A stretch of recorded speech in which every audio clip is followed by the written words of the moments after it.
Hey there, storytellers, welcome back to my channel. As you can see from the thumbnail, today's video is gonna be a book haul. It's not even all the ones I got over quarantine, it's just the most recent. Like I said, I have gotten a decent amount of books over the quarantine period, and while I am no longer quarantining because I am back to work, I still got some books, and this is my most recent additions to my book collection, although not the absolute most recent because that one isn't going to be delivered till tomorrow. Guess I can go ahead and tell you what it is first. The one I'm getting tomorrow is A Ballad of Songbirds and Snakes. That is the prequel to the Hunger Games trilogy that follows President Coriolanus Snow, that name. I believe he's 18 at the time, so therefore no longer eligible to be in the games, but I think he's also mentoring someone, which means he has previously been a Hunger Games winner. I think that's an interesting take. I personally find President Snow to be a very interesting character, and I'm happy to hear more about him. I think I'm going to do a reading vlog for that particular novel. If you're interested, keep an eye out for that. But I'm going to get into the physical books that I have with me right now. First book in my haul is The Damned by Renee Attier, and I haven't read the synopsis for this because I have not read The Beautiful, which this is a sequel to, and I love the cover and the fact that the book is lavender. Anyway, that has nothing to do with how fantastic I'm sure it is, but it's pretty. I haven't read The Dust Jacket because I don't want to, this is definitely going to, it would spoil things that happen in the first one. They always do. So I know it follows Celine, who is the main character from The Beautiful, and I think his name is Sebastian, who is the male protagonist, and that's all I want to know because, like I said, I haven't read the first book, so I don't want to spoil this for myself just yet. The next book in this haul is another sequel to a series I haven't started yet. Oh, the reader's shame, the shame I am feeling towards myself. But it is The Lady's Guide to Petticoats and Piracy by Mackenzie Lee, and it is the sequel to The Gentleman's Guide to Vice and Virtue. I know it follows one of the main characters of that book, Monty, one of the main characters of A Gentleman's Guide to Vice and Virtue. His sister, Felicity, is the protagonist in this book. And I don't know that they're related plot-wise enough that you have to read one to read the other, but even still, even just if it's just references to plot points that happen in the first book, I don't want to spoil this one for myself, so I haven't read this Dust Jacket either. I just happen to know that it follows his sister. Diving into the rest of the novels in no particular order, I'm going to start with A Song Below Water by Bethany C. Morrow. Now, this is a book I have actually already started. The story follows two young black girls, Tavia and Effie. One is a siren and one just happens to portray a mermaid in a Renaissance fair, but they are best friends. They tell each other everything. They can even communicate non-verbally for very specific reasons. Tavia has to hide her siren powers as she lives in a world where sirens are persecuted. And Effie has coming to terms with a past event that has happened to her that was very traumatic, involving sprites. And that's really all I know because I'm only a few chapters in. But I do know this is a rich, magical, like urban magical world. I don't know what course this is going to take, but I do know I love this story already. It's definitely going to be up there in one that I'm probably going to mark as a favorite, if I'm being perfectly honest. I might be having too high hopes, I might be setting myself up for disappointment, but I don't think so. I really am enjoying the writing right now. I think it's really well done, so I don't foresee having any disappointments with this book. Next up in my haul is When the Sky Fell on Splendor by Emily Henry. This follows a group of teens called The Ordinary. They run their own YouTube channel, and basically they're bound together by a tragic event that happened to all of them and their families. They cope with this through their YouTube channel by making videos of the strange and the paranormal, until one day they're filming and something crazy, strange, and paranormal happens to them that happens to be real for the first time. That's all I really know, other than it's a sci-fi. I forget, this was lauded as a mix between something and Stranger Things, and I love Stranger Things very, very much. I think it's a great show, and that was pretty much it. It sold me. Comparing it to Stranger Things sold me. The next book I have in my haul is The Babysitter's Coven by Kate Williams, and I know this follows a girl named Esme who runs a babysitting club that she starts herself. She's good at it. She's good at babysitting. She figures why not. And at least one other girl named Cassandra who will do almost anything to be part of this babysitter's club due to a cryptic note her mother left her to find the babysitters. And they embark on a journey of a lineage of magic and superpowers and whatnot, and that's all I know, but it seemed like a fun read. It seems very fall to me, so I don't know that I'll get to it in the immediate future, but I will definitely get to it. I don't know. I've heard mixed reviews on this one.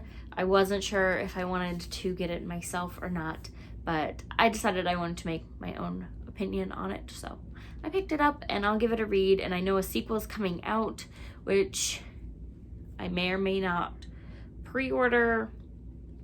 We'll see. I might need to get to this one first before I pre-order it. We'll see. Next up, I have Geekerella by Ashley Poston. This follows a girl named Elle who enters a cosplay contest to win the grand prize, which is a ticket to a cosplay ball, an exclusive event, and a meet and greet with the actor who is slated to play the new prince in a sci-fi, it's sort of a play on Star Wars, I forget, Starfield, who is slated to play the new prince in a reboot. And it also follows said actor who plays the prince in a reboot. I know it says Elle is determined to win unless her stepsisters get there first, so there's clearly that play on Cinderella and the Cinderella trope of the evil stepsisters and meeting a prince. That's all I know. I know it's, supposed to be sort of romantic and geeky, obviously, but I know it also gets toted around as something to read if you enjoy Fangirl or Eliza and Her Monsters, both of which I do really enjoy. Fangirl probably a little bit more. So I picked up this one just to give it a go for when I'm in that mood as a new story to take on. Next up, I have Odd One Out by Nick Stone, and it follows Courtney Cooper, aka Coop, and Jupiter Charity Sanchez, aka Jupiter, who are two best friends their entire lives,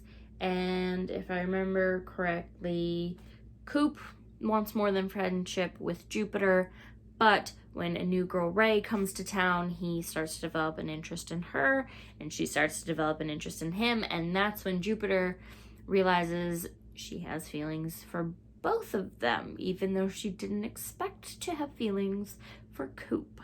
I have read Dear Martin by Nick Stone, and that blew me away with the quality of writing and the intensity of emotion that I felt. I believe I physically cried a couple times while reading that book, especially at the ending. The ending is everything, but it will rip your heart out if you haven't read it yet. I highly, highly, highly recommend that everybody do but if you have not, go ahead and get to it. But that being said, I really enjoyed Dear Martin, so I can only imagine that I'm going to enjoy the rest of Nick Stone's works if they even if they just have a fraction of her writing quality and emotional punches as Dear Martin, they'll still be just as good. I might be setting myself up for so much pain again.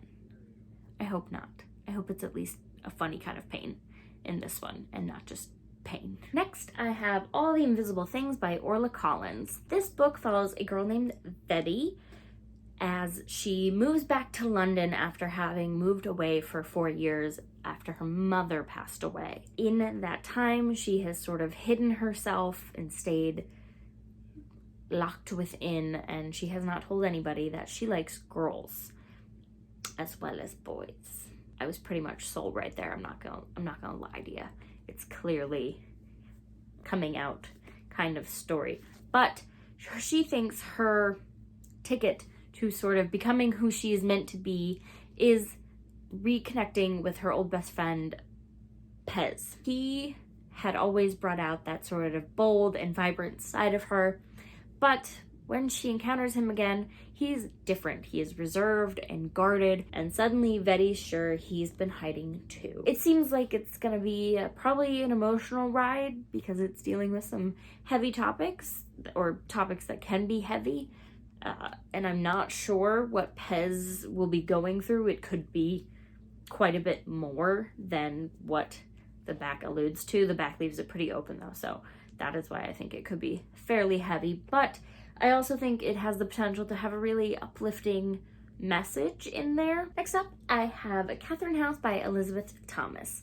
This follows a girl named Inez who is attending the illustrious Katherine House, which is a boarding school that is super exclusive but churns out the major power players of the world. We're talking presidents, athletes, actors, the influencers. In exchange for this ultimate sort of power and skill that comes with attending this school, along with sort of that pedigree, students turn themselves over to the school completely cut off from the outside world for 3 years, including their summers. They do not go home. They do not talk to anyone. Inez comes in and she thinks, wow, this is so cool. And she starts to feel like this is the first real home she's ever had. But then something happens. A tragedy strikes, because this is sort of a mystery. Inez sort of finds out that the school is sort of more dark and deadly and holds many more secrets than she ever imagined. I unfortunately have seen some sad, sort of negative reviews of this book, and that could be a preference thing. It could be the fact that they're being a little bit harsh on a debut novel.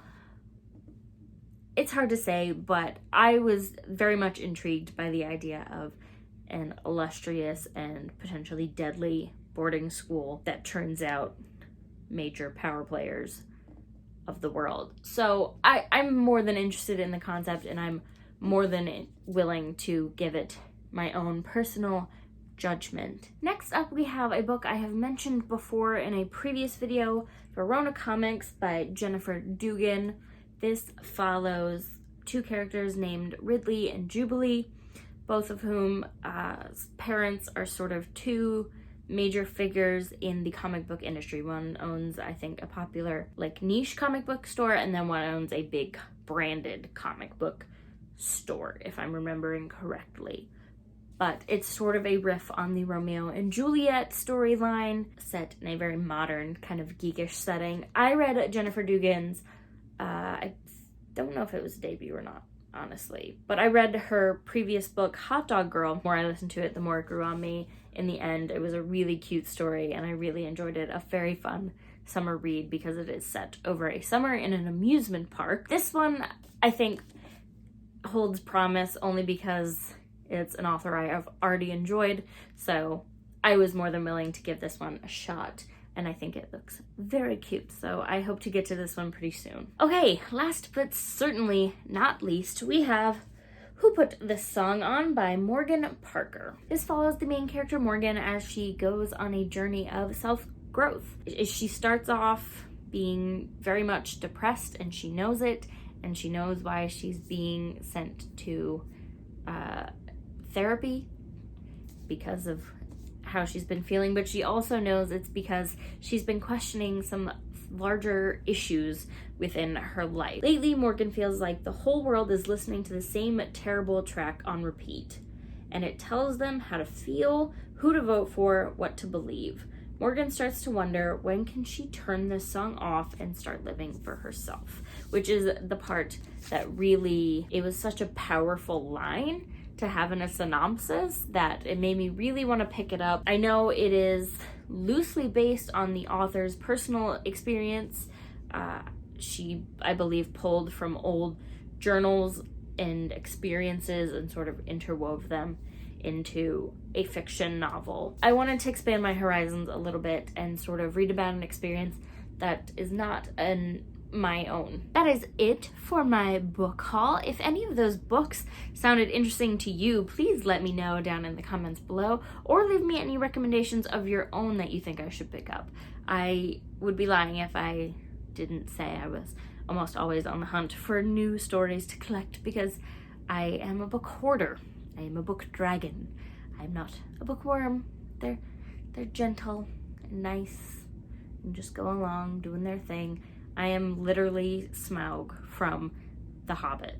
I am sitting upon my pile of gold, and that's it. I just sit upon my pile of gold. Sometimes I look at it and read a book every once in a while. At any rate, that is it for this video. If you enjoyed it, please let me know by leaving a like down below, and don't forget you can click the subscribe button to keep up with me and all of my bookish adventures, and you can always ring that little bell so that you don't miss a beat. I am going to go. I will catch you guys on the next one.